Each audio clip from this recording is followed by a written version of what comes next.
नमस्कार साथियों, चंद्रा आईएएस के ऑनलाइन यूट्यूब प्लेटफॉर्म पे आप सभी का स्वागत है। मैं गौरव सोनकर आपके बीच में लाया हूं यूपीपीएससी आरओ एआरओ के पॉलिटी के पिछले वर्षों में पूछे गए क्वेश्चन का, जो कि आज हमारा पार्ट 3 है। और इससे पहले हम लोगों ने पीवीआईक्यू जो 40 क्वेश्चन आए थे एग्जाम में 2001 से 21 के बीच में, इसका हम लोगों ने व्याख्यात्मक मतलब डिटेल्ड एक्सप्लेनेशन कर लिया है। तो ये हमारा पार्ट 3 है। पार्ट 1 और पार्ट 2 जिसने ना देखा हो कृपया करके हमारे चैनल पे जाइए और वहां पे पार्ट 1 और पार्ट 2 को देख लीजिए। ये है हमारी टीम जो पॉलिटी और ज्योग्राफी के सारे पॉलिटी के क्वेश्चन मैं कराऊंगा ज्योग्राफी के, और हिस्ट्री और यूपी स्पेशल सीएम सर करा रहे हैं। विक्रम सर रीजनिंग के concept plus previous year question को करा रहे हैं।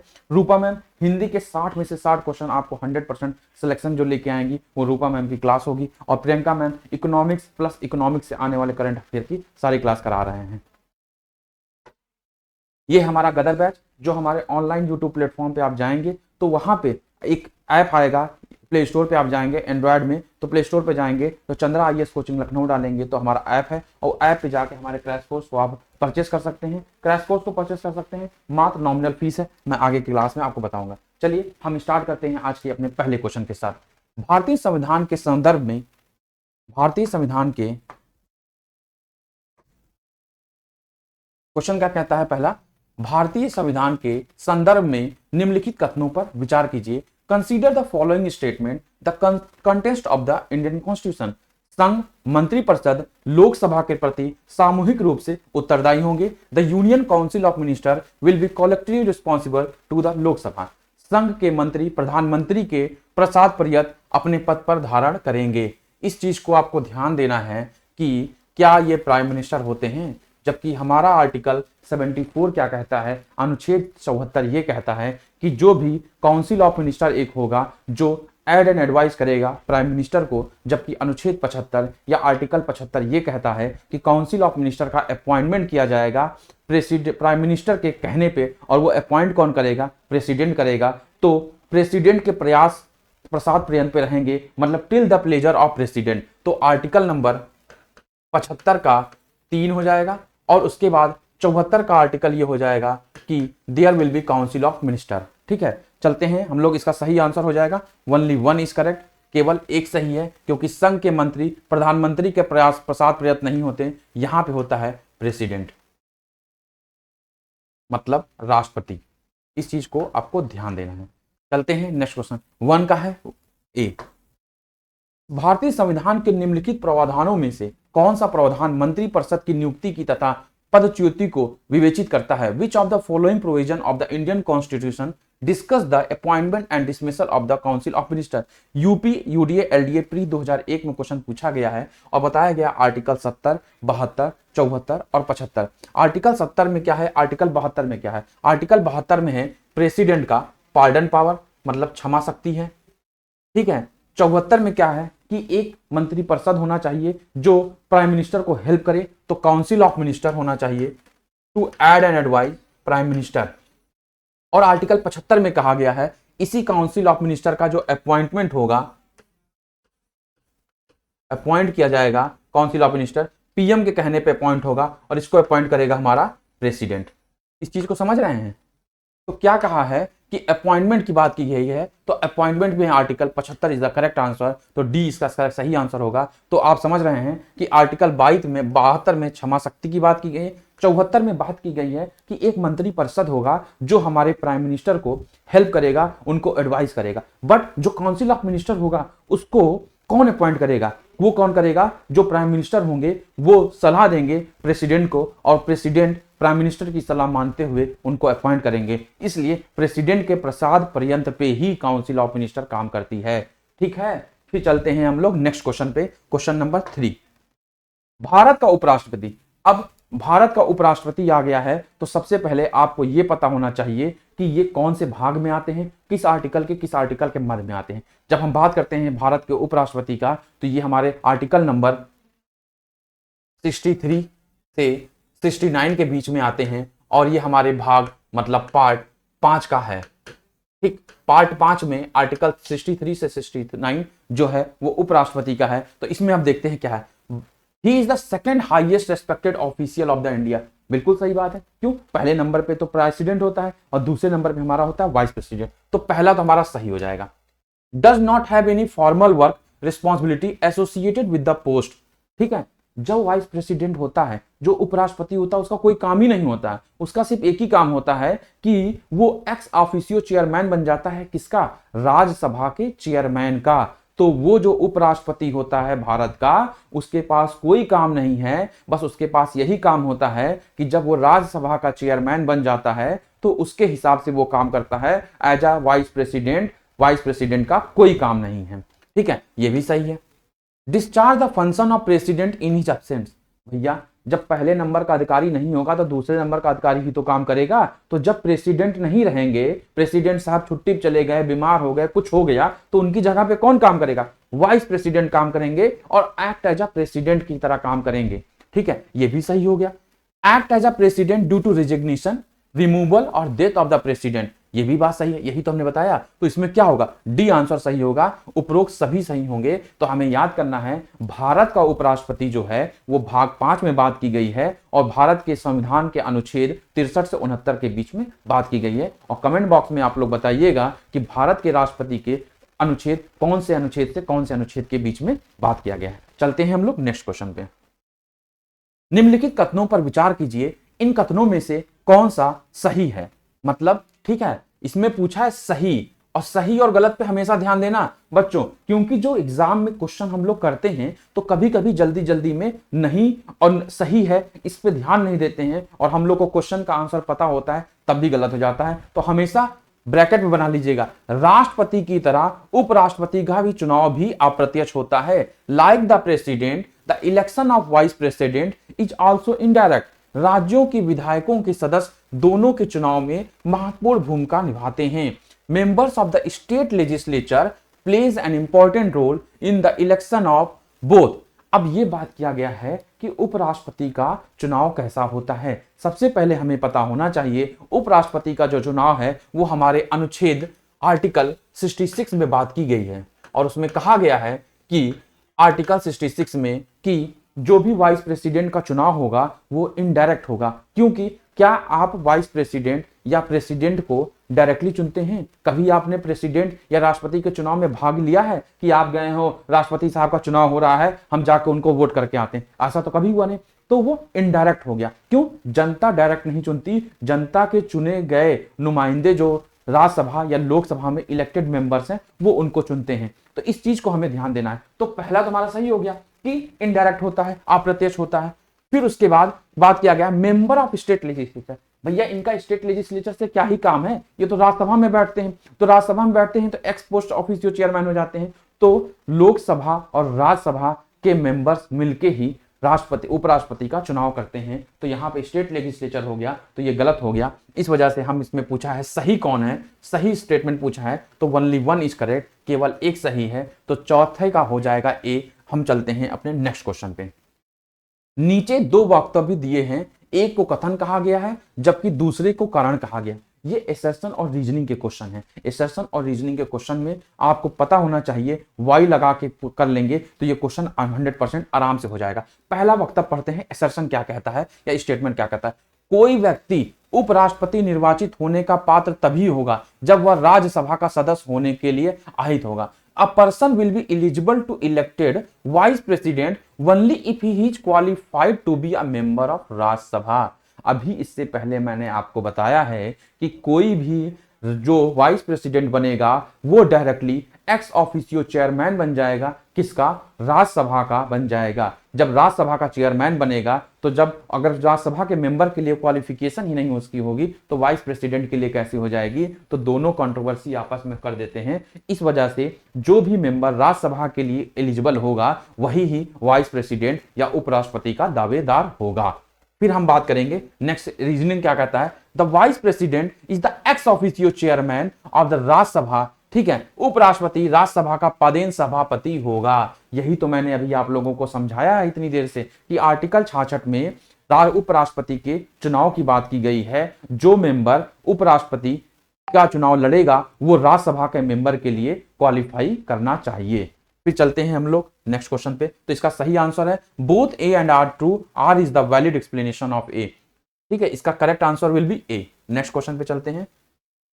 यदि भारत का राष्ट्रपति का पद रिक्त हो जाए और कोई उपराष्ट्रपति भी ना हो, तब निम्न में से कौन कार्यवाहक राष्ट्रपति होगा? If the post of the president of the India become vacant and there is no vice president, मतलब कि इसमें यह कहा गया है कि अगर पहले नंबर का और दूसरे नंबर का आदमी ना हो तो कौन काम करेगा? जैसे हमारे राष्ट्रपति भी ना हो, छुट्टी पे चले गए हों, और वाइस प्रेसिडेंट भी छुट्टी पे चले गए हैं, तो उस समय प्रेसिडेंट का, राष्ट्रपति का पोस्ट कौन संभालेगा? क्योंकि राष्ट्रपति का पोस्ट होना बहुत जरूरी है, हेड ऑफ द स्टेट होते हैं और उनके बिना बहुत सारे डिसीजन रुक जाएंगे। इस वजह से कौन होगा? तो राज्यसभा का उपसभापति, डिप्टी चेयरमैन ऑफ राज्यसभा, बिल्कुल नहीं होगा। अटॉर्नी जनरल ऑफ इंडिया, बिल्कुल नहीं होगा। स्पीकर ऑफ लोकसभा नहीं होंगे। Chief justice of the supreme court होगा, मतलब सर्वोच्च न्यायालय का मुख्य न्यायाधीश। जब राष्ट्रपति और उपराष्ट्रपति दोनों लोग, राष्ट्रपति और उपराष्ट्रपति दोनों लोग के एब्सेंस में राष्ट्रपति का पोस्ट संभालेंगे सुप्रीम कोर्ट के चीफ जस्टिस। अगर हम एक ऐसी कंडीशन मान लेते हैं, इससे एक कदम आगे जाते हैं कि अगर ये भी अवेलेबल नहीं है, तो अगर ये भी अवेलेबल नहीं है, ये भी प्रेजेंट नहीं है, तो इनकी जगह पे कौन आएगा? इनकी जगह पे आएगा सीनियर मोस्ट जज ऑफ सुप्रीम कोर्ट, मतलब जो सबसे उच्च सीनियर जज होगा वही सुप्रीम कोर्ट का जज होगा, वही हमारा आएगा। स्टार्ट रिकॉर्डिंग, ठीक है। सीनियर मोस्ट जज, सीनियर मोस्ट जज ऑफ सुप्रीम कोर्ट। तो आप समझ रहे हैं, प्रेसिडेंट नहीं होगा तो वाइस प्रेसिडेंट आएंगे, वाइस प्रेसिडेंट नहीं होंगे तो chief justice of supreme court आएंगे, और chief justice of supreme court नहीं आएंगे तो कौन आएगा? हमारे सीनियर मोस्ट जज ऑफ सुप्रीम कोर्ट। तो 6 का करेक्ट आंसर है D, 6 is the correct, D is the correct answer. चलते हैं नेक्स्ट क्वेश्चन पे। निम्नांकित में से कौन भारतीय गणतंत्र का प्रमुख होगा? Who among the following is the head of Republic of India? इससे पहले के वीडियो में जब मैंने पार्ट 2 बताया था तो उसमें मैंने रिपब्लिक को अच्छे तरीके से बताया था कि रिपब्लिक होता क्या है। वहां पे आप जाके रिपब्लिक देखिएगा, और इसमें कहा गया है कि भारत का प्रमुख कौन होगा, हेड ऑफ द स्टेट कौन होगा? तो हेड ऑफ द स्टेट जो होते हैं, भारत का राष्ट्रपति होता है, क्योंकि इन्हीं के नाम से सारे काम किए जाते हैं। जबकि हेड ऑफ द गवर्नमेंट जो होता है वो कौन होता है? प्राइम मिनिस्टर ऑफ इंडिया होता है head of the government.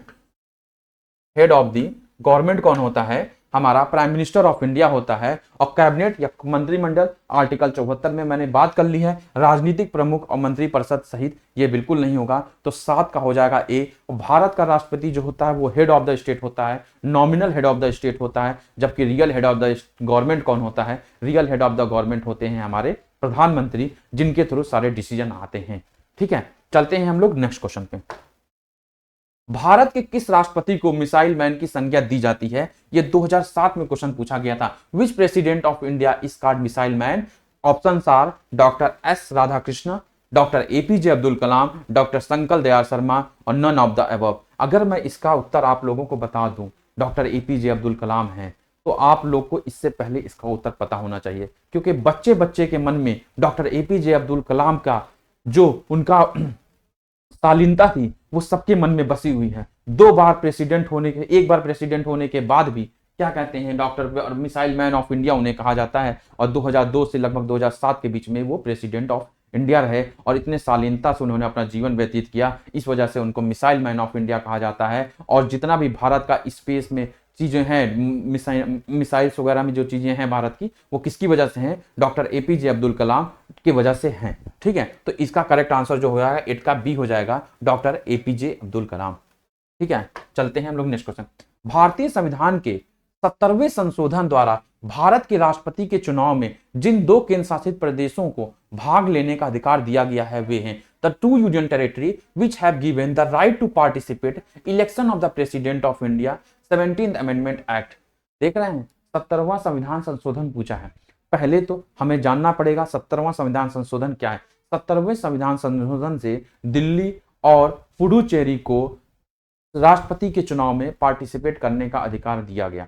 But 69वें संविधान संशोधन से 69 कॉन्स्टिट्यूशनल अमेंडमेंट एक्ट से दिल्ली और पुडुचेरी में एक लेजिस्लेटिव असेंबली बनाई गई, जिसके बाद 70वां संविधान संशोधन किया गया और उनको वहां पे क्या पार्टिसिपेट करने की अनुमति दी गई। तो 69 कॉन्स्टिट्यूशनल अमेंडमेंट एक्ट से हम देख लेंगे दिल्ली और पुडुचेरी की, और 70वें से हम उनका देख लेंगे वहां पे चीजें बनी हैं।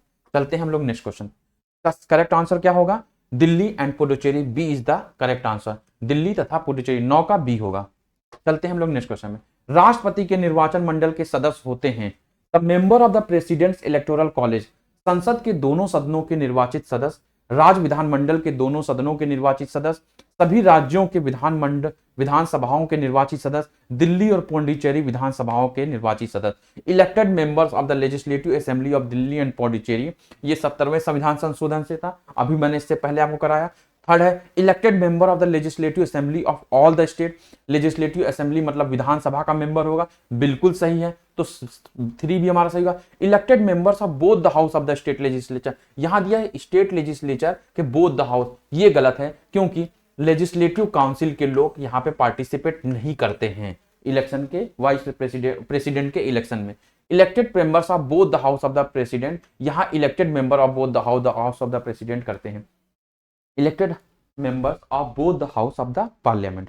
तो इन चीजों से आप समझ सकते हैं कि राष्ट्रपति के चुनाव में इलेक्टेड मेंबर्स मतलब जो निर्वाचित मेंबर हैं वही पार्टिसिपेट करते हैं, नॉमिनेट मेंबर नहीं करते हैं संसद के दोनों सदन से, ठीक है। जैसे लोकसभा और राज्यसभा से निर्वाचित व्यक्ति, फिर विधानसभा से स्टेट लेजिस्लेचर के सिर्फ विधानसभा से इलेक्टेड मेंबर, और elected member of Delhi and Puducherry वहां के लेजिस्लेटिव असेंबली से, ना कि विधानमंडल से। तो इसका करेक्ट आंसर हो जाएगा 1, 3 और 4। तो 1, 3, 4 हमारा D is the correct answer. तो 10 का क्या हो जाएगा, डी हो जाएगा। चलते हैं हम लोग नेक्स्ट क्वेश्चन पे। भारतीय संविधान में कितने मौलिक कर्तव्य हैं? 9, 11, 12, 20। 9, 11, 12, 20।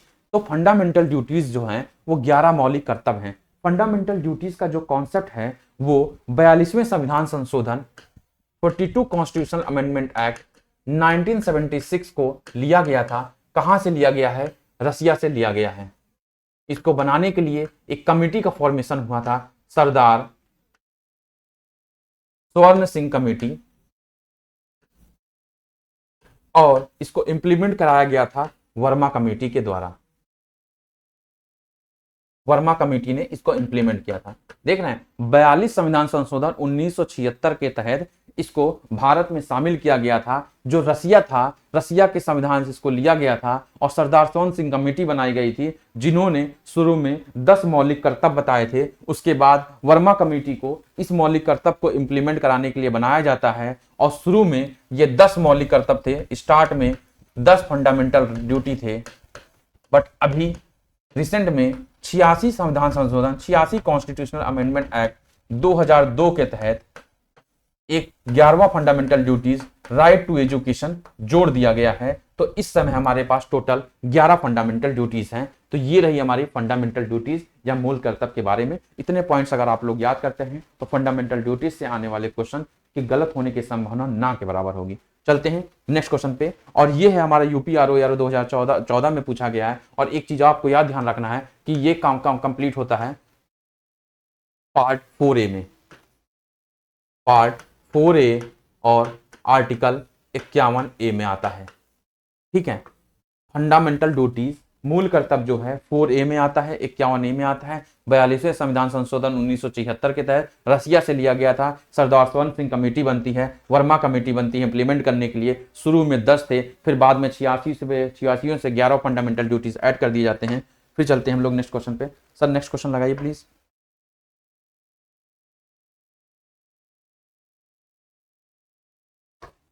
ठीक है, इसका सही आंसर हमारा क्या हो जाएगा?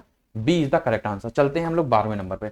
मौलिक कर्तव्यों से संबंधित निम्नलिखित में से कौन सा कथन सही नहीं है?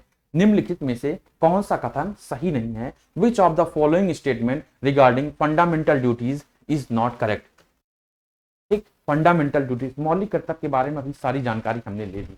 देखते हैं, उन्हें परमादेश द्वारा प्रभावी बनाया जा सकता है। परमादेश किसका पार्ट है? मैंडेमस जो होता है ये हमारा पार्ट है फंडामेंटल राइट का। पहली बात तो ये हो गया। उन्हें संवैधानिक प्रक्रिया से ही बढ़ाया जा सकता है। कोई भी चीज संविधान में संवैधानिक प्रक्रिया से ही बढ़ाई जा सकती है।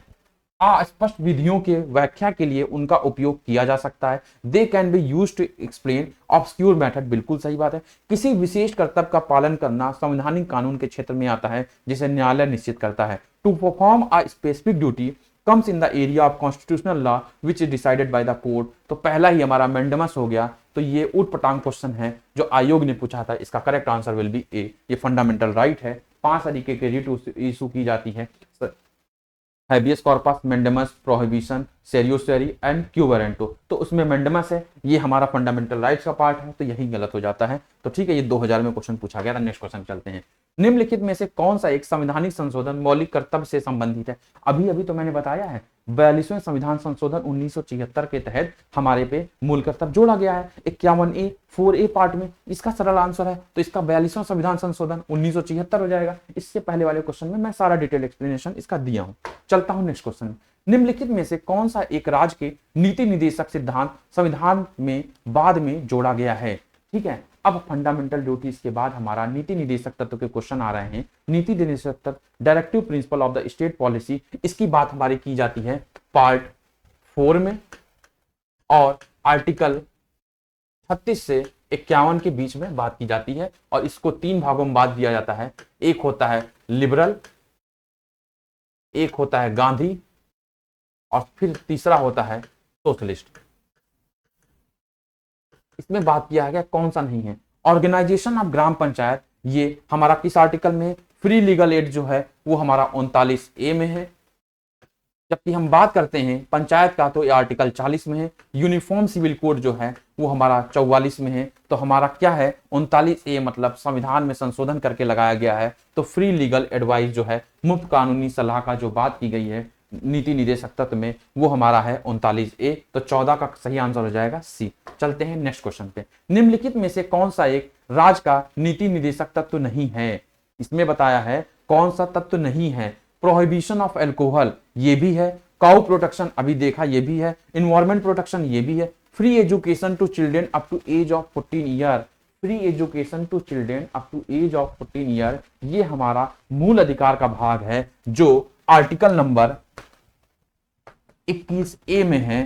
फंडामेंटल राइट में, राइट टू एजुकेशन 6 से 14 साल में। और यहां पे बात किया गया है आर्टिकल 45 में कहा गया है डीपीएसपी के कि 0 से 6 साल के बच्चों को हम लोग प्रॉपर न्यूट्रिशन प्रोवाइड कराएंगे, और ये माता पिता की ये रिस्पॉन्सिबिलिटी होगी कि इनको अच्छे से अच्छा न्यूट्रिशन दें। और ये सरकार का तत्व होगा, जैसे आंगनबाड़ी वगैरह का सेवा चलाई करती हैं, तो ये वेलफेयर स्टेट में आता है, कल्याणकारी स्कीम में आती है सरकार की। ये देखिए 2010 में पूछा गया। तो इसमें क्या होगा? फ्री एजुकेशन जो है वो हमारा किसका भाग है? ये हमारा फंडामेंटल राइट का भाग है, 21A का भाग है। ठीक है, जबकि आर्टिकल 45 में 0 से 6 साल के बच्चों के लिए कहा गया। इस चीज को ध्यान रखिएगा। 86 संविधान संशोधन कॉन्स्टिट्यूशनल अमेंडमेंट एक्ट 2002 चलता है कि नहीं चलता? हुआ था, जिसमें 3 प्रोविजन लाए गए थे। एक फंडामेंटल राइट 21A, फिर उसके बाद हमारा आता है आर्टिकल 45 जो डीपीएसपी में आता है, और फिर हमारा आता है 51A में जो 86 संविधान संशोधन राइट टू एजुकेशन जोड़ा गया था। तो ये हमारा हो गया फंडामेंटल राइट, ये हो गया हमारा डीपीएसपी, ये हमारा हो गया फंडामेंटल ड्यूटीज।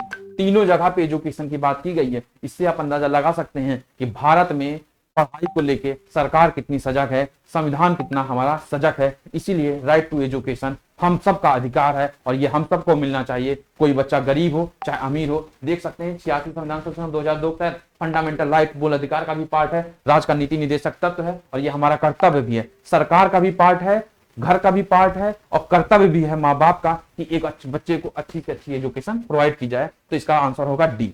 चलते हैं हम लोग नेक्स्ट क्वेश्चन में। समान कार्य के लिए समान वेतन भारत में के संविधान में सुनिश्चित किया गया है। Equal pay for equal work is insured in the constitution of India is a fundamental right. अरे भैया, समान कार्य के लिए समान वेतन जो है वो हमारे फंडामेंटल ड्यूटीज और फंडामेंटल राइट का पार्ट ना होके डीपीएसपी का पार्ट है, जो आर्टिकल 39 में बात किया जाता है। अनुच्छेद 39 में कहा जाता है कि महिला हो या पुरुष, समान काम के लिए अगर कोई महिला भी वही काम करती है और कोई पुरुष भी वही काम करता है तो उसको समान वेतन दिया जाए। ये हमारे अनुच्छेद 39 में बात की जाती है, और अनुच्छेद 39 किसका भाग है? राज्य के नीति निर्देशक तत्व का भाग है, directive principle of the state policy है।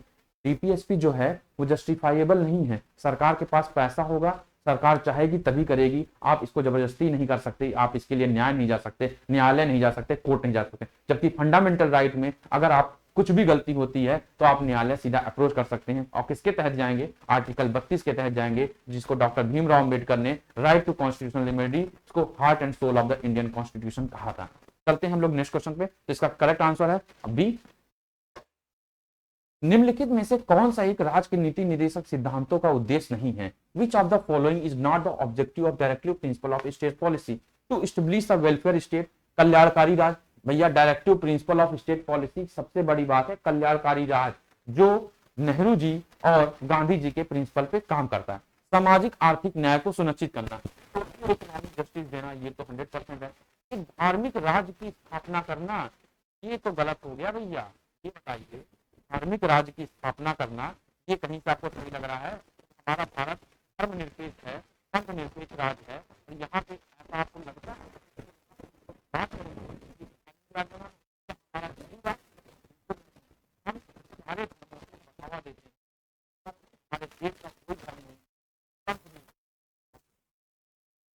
बात नहीं,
कानूनी राइट है, लीगल राइट है, लीगल राइट है, ये सबसे कम चीज तो वो 15 आगे आपका आरोप लगा, आप ऐसे जाइए, बैग आपके जाइए,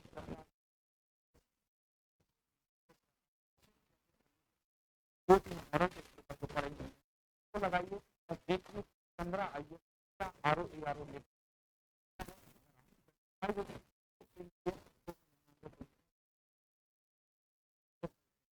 500 रुपए, 10,000 के नोट आपको मिलेगी, तब आप 500 रुपए की वैल्यू क्या है?